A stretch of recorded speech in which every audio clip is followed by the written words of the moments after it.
అది మార్చ్ 31.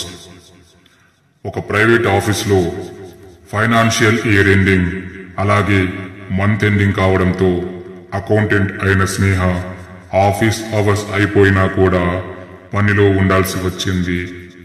సమయం రాత్రి 9. ఇంతలో స్నేహకి ఒక కాల్ వస్తుంది. కాల్ చేసింది స్నేహ వాళ్ళ అమ్మ. స్నేహ ఫోన్ లిఫ్ట్ చేసి, అమ్మా, నీకు ముందే చెప్పాను కదా ఈరోజు పనుంది, చాలా లేట్ అవుతుంది అని, మళ్ళీ ఎందుకు కాల్ చేశావు అని అడుగుతుంది స్నేహ. అది కాదు తల్లి, లేట్ అవుతుందని చెప్పావు, కానీ ఇప్పటికీ 9 దాటిపోయింది. నీకు తెలుసు కదా 9:30 దాటితే మన ఏరియాకి బస్సులుండవని, ఎలా వస్తావో అని టెన్షన్తో చేశాను అంటుంది స్నేహ తల్లి.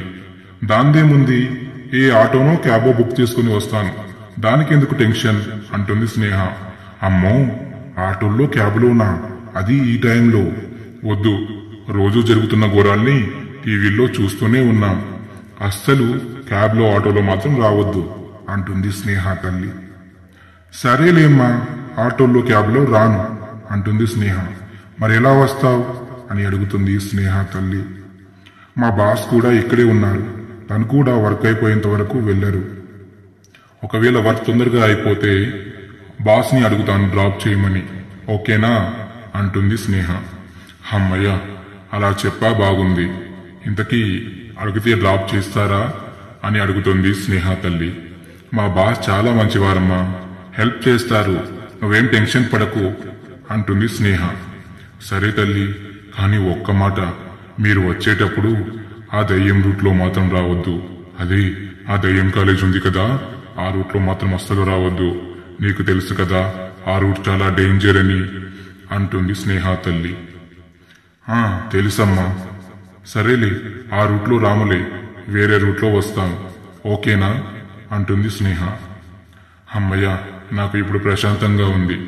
ఓకే తల్లి, జాగ్రత్త మరి అని ఫోన్ కట్ చేస్తుంది స్నేహ తల్లి. స్నేహ మళ్లీ పనిలో నిమగ్నమవుతోంది. సమయం రాత్రి 11 గంటలు. స్నేహ వర్క్ ఫినిష్ అయిపోతుంది. స్నేహ వెంటనే లేచి బాస్ క్యాబిన్ కి వెళ్లి, సార్, వర్క్ ఫినిష్ అయిపోయింది అని చెప్తుంది. గుడ్ స్నేహ, తొందరగానే కంప్లీట్ చేశావు. సరే, ఇప్పటికే బాగా లేట్ అయిపోయింది, ఇక వెళ్దాం పద అంటాడు బాస్ అయిన వెంకట్. సరే అని ఇద్దరూ బయటికి వస్తారు. స్నేహ ఆఫీస్ లాక్ చేస్తుంది. బాస్ తన కారు వైపు వెళ్లబోతూ ఉంటే స్నేహ, సార్, ఒక్క నిమిషం అని ఆపుతుంది. వెంకట్ వెనక్కి తిరిగి చూసి, చెప్పు స్నేహ, ఏంటి ప్రాబ్లం అని అడుగుతాడు. స్నేహ, సార్, ఇప్పటికే టైం రాత్రి 11 దాటింది. ఈ టైంలో మా ఏరియాకి బస్సులుండవు. ఆటోలో క్యాబ్లో వెళ్లారంటే కొంచెం భయంగా ఉంది సార్ అని ఆపేస్తుంది స్నేహ. ఓ, దానికేంటి, నేను నా కారులో నిన్ను డ్రాప్ చేస్తాను, పద, కారు ఎక్కు అంటాడు వెంకట్. స్నేహ సంతోషంతో థ్యాంక్ యూ సార్ అని చెప్పి కారు ముందు సీట్లో కూర్చుంటుంది. పక్కనే డ్రైవర్ ఉంటాడు. వెనుక సీట్లో బాస్ అయిన వెంకట్ కూర్చుంటాడు. కారు బయలుదేరుతుంది.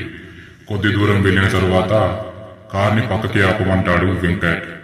డ్రైవర్ అలాగే ఆపుతాడు. వెంటనే వెంకట్ తన పాకెట్ నుంచి కొన్ని డబ్బులు తీసి డ్రైవర్ కి ఇచ్చి, బాగా లేట్ అయిపోయింది, నాకు ఇంకాస్త వర్క్ ఉంది, నువ్వు వెళ్ళిపో అంటాడు. సరే అని డ్రైవర్ ఆ డబ్బులు తీసుకుని వెళ్ళిపోతాడు. వెంకట్ వెనకాల సీట్లోంచి దిగి డ్రైవర్ సీట్లో కూర్చుంటాడు. అదేం లేదు స్నేహ, నాకు బయట కొంచెం పనుంది, ఇప్పటికీ లేట్ అయిపోయింది కదా, మళ్ళీ డ్రైవర్ రేపు పొద్దున్నే రావాలి, అందుకని పంపించేశాను, నేను డ్రైవ్ చేస్తానులే అంటాడు వెంకట్. ఓకే సార్ అని అంటుంది స్నేహ. వెంకట్ బాస్ అయినప్పటికీ ఆఫీస్లో అందరితో చాలా మంచిగా ఉంటాడు. చాలా మంచివాడని పేరు కూడా ఉంది. కానీ నిజానికి వెంకట్ ఒక కామాంధుడు. స్నేహపై అతనికి ఎప్పటి నుంచో కన్ను ఉంది. ఏదైనా మంచి అవకాశం దొరక్కపోతుందా అని ఎప్పటి నుంచో వెయిట్ చేస్తూ ఉన్నాడు. తీరా వెతకబోయే తీగ కాలికి తగిలినట్టు అతనికి టైం ఈ రోజు వచ్చింది. అందుకే సంతోషంతో కార్ని స్టార్ట్ చేసి పోనిచ్చాడు వెంకట్. కొద్ది దూరం వెళ్లిన తరువాత 2 దారులు రావడంతో వెంకట్ లెఫ్ట్ సైడ్ తిప్పాడు. అది ఆ దయ్యం కాలేజీ ఉండే రూటే. స్నేహ చూసి, సార్ ఈ రూట్లో ఎందుకు వెళ్తున్నారు? మీకు తెలీదా? ఈ రూట్లో ఒక కాలేజ్ ఉంటుంది, అందులో దయ్యం ఉంది సార్ అంటుంది స్నేహ. అవన్నీ ఒట్టి పుకార్లు మాత్రమే స్నేహ, నువ్వు కూడా నమ్ముతున్నావా? ఇంత చదువుకొని ఈ కాలంలో దయ్యాలేంటి? అయినా అందరూ భయపడే చోటే మనకు కావలసిన కొన్ని పనులు ఈజీగా జరుగుతాయి అంటాడు బాస్. బాస్ ఏం చెప్తున్నాడో స్నేహకి అర్థం కావటం లేదు. కానీ బాస్ మీద స్నేహకి కొంచెం కూడా డౌట్ రావట్లేదు. ఎందుకంటే ఆఫీస్లో చాలా మంచోడని పేరు ఉంది కాబట్టి. సార్ మీరేం చెప్తున్నారో నాకు అర్థం కావట్లేదు అంటుంది స్నేహ. ఏం లేదు స్నేహ, తినబోతూ రుచెందుకు?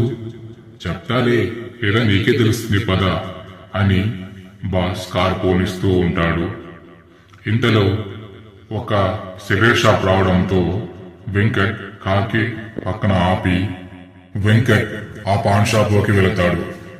వెళ్లి ఒక సిగరెట్ ఇవ్వమంటాడు.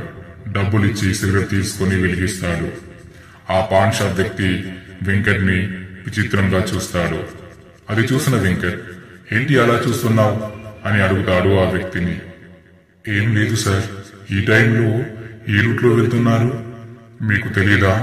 ఈ రూట్లో ఒక అమ్మాయి దయ్యమై తిరుగుతుంది. మీరు ఇంకా 2 కిలోమీటర్లు ముందుకు వెళ్తే అక్కడ ఒక పెద్ద పాత కాలేజ్ ఉంటుంది. ఆ కాలేజ్లోనే ఆ అమ్మాయి ఎప్పటి నుంచో దయ్యమై తిరుగుతుందని, అప్పుడప్పుడు ఇలా రోడ్ల మీద కనిపిస్తూ ఉంటుందని చాలా మంది అనుకుంటుంటే విన్నాను అంటాడు ఆ వ్యక్తి. నేను దయ్యాన్ని నమ్మను, నాకు వాటిపై అస్సలు నమ్మకం లేదు. అయినా అది నన్నేం చేస్తుంది? ఒకవేళ నిజంగానే దయ్యం ఉంటే దానికి నేనేం హాని చేయలేదు కదా, అది నన్నేం చేస్తుంది? ఓవయ్యా అంటాడు వెంకట్. సరే సార్, నేను చెప్పాల్సింది చెప్పాను, ఆ తర్వాత మీ ఇష్టం అంటాడు ఆ వ్యక్తి. సరే అని ఒక మౌత్ ఫ్రెషనర్ తీసుకుని నోట్లో వేసుకుంటాడు వెంకట్. సిగరెట్ తాగడం అయిపోతుంది. వెంకట్ మళ్ళీ వచ్చి కార్ డ్రైవింగ్ సీట్ లో కూర్చుంటాడు. కార్ స్టార్ట్ చేసి చాలా ఫాస్ట్ గా పోనిస్తూ ఉంటాడు. ఇంతలో రోడ్డు పక్కన ఉన్న స్ట్రీట్ లైట్ ఢామ్ అని పగిలిపోతుంది. అప్పుడు వెంటనే సడన్ బ్రేక్ వేస్తాడు వెంకట్. చుట్టూ అంతా చీకటి, కానీ కార్ లైట్స్ వెలుగులో మాత్రం రోడ్డు క్లియర్ గా కనిపిస్తూ ఉంటుంది. సరే అని వెంకట్ మెల్లగా కార్ని ముందుకు పోనిస్తూ ఉంటాడు. తర్వాత ఏం జరిగింది? వెంకట్ మనసులో ఉన్న దురాలోచన తెలియని స్నేహ వెంకట్ వల్ల ఏదైనా ఇబ్బందిని ఎదుర్కొంటుందా? ఏదైనా ప్రాబ్లంలో పడుతుందా? లేదా దయ్యం వల్ల వెంకటే ప్రాబ్లంలో పడతాడా? అసలేం జరగబోతుంది చూడండి నెక్స్ట్ పార్ట్ లో.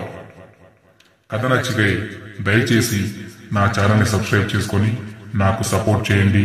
మళ్ళీ నెక్స్ట్ వీడియోలో కలుద్దాం. అంతవరకు సెలవు.